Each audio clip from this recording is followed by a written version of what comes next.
For the people who love Monster Hunter, the waiting for Wilds must be something like the waiting for Messiah. I know many of you people watching this are wildly excited for this game, so here's a little disclaimer. For the purposes of this review, I will only be showing you footage from the beginning area of the game and a tiny bit of the second, and I will only show 3 monsters that we've already seen in trailers and gameplay reveals. I stand firmly by my belief that me making a cooler looking video is not a good substitute for you losing the joy of discovering the content yourselves. So without further ado, let's get to it! Monster Hunter Wilds is the latest entry in the highly acclaimed and wildly beloved Monster Hunter series by Capcom. And of course, people have been expecting something better than World, and considering World was the most successful entry in the series, those expectations are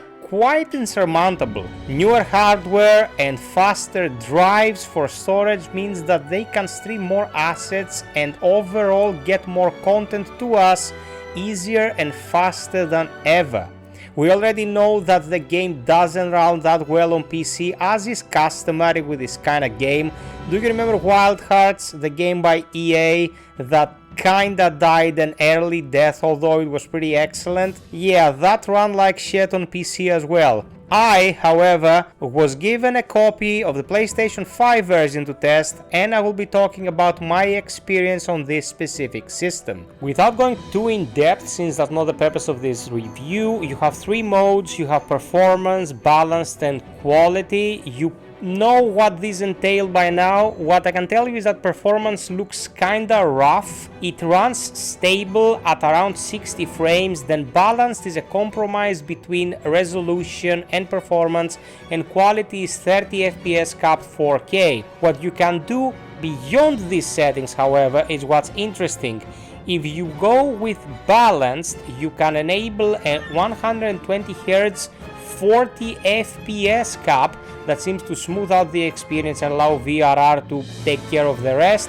You can go uncapped, and if you go uncapped on performance, you get some pretty interesting results when the load is not too heavy, above 60 frames in some instances. And of course, if you're gonna go quality, you have to stay within the compromises made by the engine as dictated by the developers. Quality of life stuff and accessibility options are everywhere in this game. You can optimize and tailor the experience exactly as you want it. They even included a configuration screen for a keyboard in case you want to play with a keyboard or speak to people via text instead of voice chat. Now you want what this game entails. It's been around since 2004. You hunt monsters with a pretext that no one really cares about. You carve them up, you take their parts, you create armor and weapons that will make hunting the same monsters much easier and will give you a fighting chance against the stronger monsters down the road.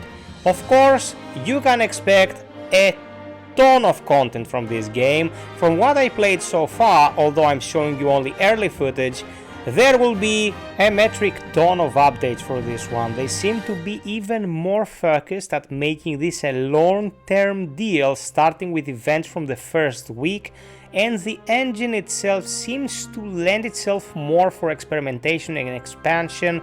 We're looking at newer technologies, so I think what we have here is a base for content that will keep coming at us for a long time to come.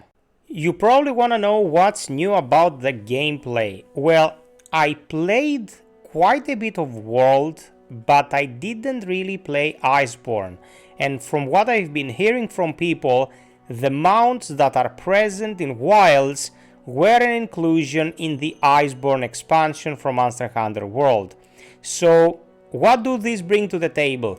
They act as a traversal method and a holster, so you can carry a secondary weapon that you can switch on the fly as long as you're mounting them. But most importantly, at least for me, they eliminate the need to walk around, climb vines and go through the excruciating process of finding out where the hell the monster you're hunting went after you damaged it. For me, that was always the second biggest deterrent for playing Monster Hunter, losing first place to the overall clunky feel of its combat. I will elaborate on this a little bit later. But as I was saying, having these mounts around automatically taking you where you need to go is a huge boon for the game flow, in my humble opinion. Whilst you're riding on autopilot, you can just use your grappling hook to get materials from left and right on the fly without much effort. You can program your camera to be very responsive when rotating about your character, so you'll be looking left, right, front and back and just grabbing the goodies without a care in the world, as your faithful sacred, as they're called, the mounts in this game, will take you to where the monster is hiding next. An awesome addition that I cannot thank the devs enough for. Most important addition, to nobody's surprise, is the wound system that you can see on screen right now. Once you hurt a part of the monster enough, you get a wound attack prompt, then you use focus mode, a kinda directional attack camera that you can utilize in order to attack the specific part with the specific input, and then your character will do something awesome looking and cause huge damage, whilst also dislodging a part of the carapace to get a material away from the monster. It allows for more precision, makes you feel like you're controlling the ebb and flow of the fight more, and as with the mounts, it is an excellent addition, especially for people like me who are not exactly fond of how this game's combat systems work. Now let me make myself abundantly clear here before I get misunderstood worse than Bon Jovi did in his titular song. I'm not saying that combat in Monster Hunter is bad. It's just a superbly, to put it positively, methodical process, and for veterans of the series that keep coming back to these games, it has to be the best thing after sliced bread. There is a lot of folks out there though who cannot really get into this kind of combat, and I find myself in the ranks. So, since this is a review that will for some people be an indication of whether or not they should buy this game, I have to be honest. Monster Hunter Wilds is ultimately more Monster Hunter. It's been updated, it has better graphics, better sound. I also like the aesthetics more. The characters in World looked like rubber dolls to my eyes. I don't know if it's my personal perception of the things, but Wilds seems to be doing everything better than World ever did. I'm highly optimistic about both its sales and the overall critical perception of this game. You have to be warned and you have to know what you are getting yourselves into though.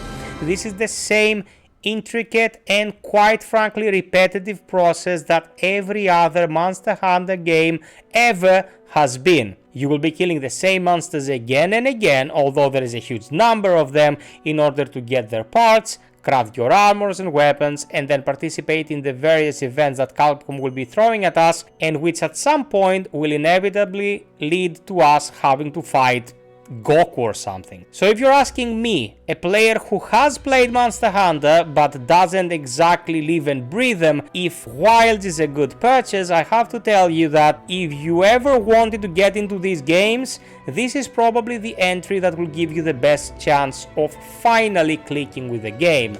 If the mechanics, the repetition and the overall deliberate nature of the combat has been a deterrent for you, I don't really think anything's gonna change here.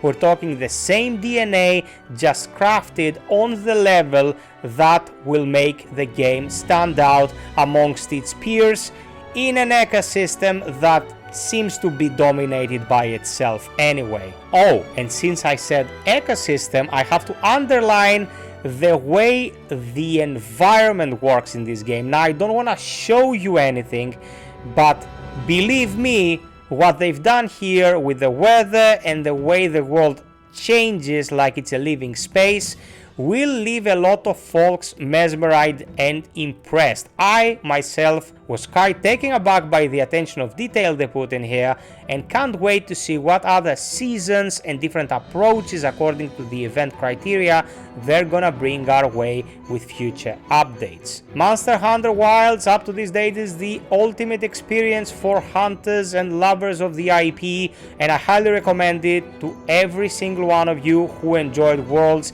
and the iteration before and since. For people who are on the fence but really want to get into this genre, yes, Monster Hunter Wilds is an excellent choice, although if you've been negative about the series so far, don't expect anything to change once this game comes online.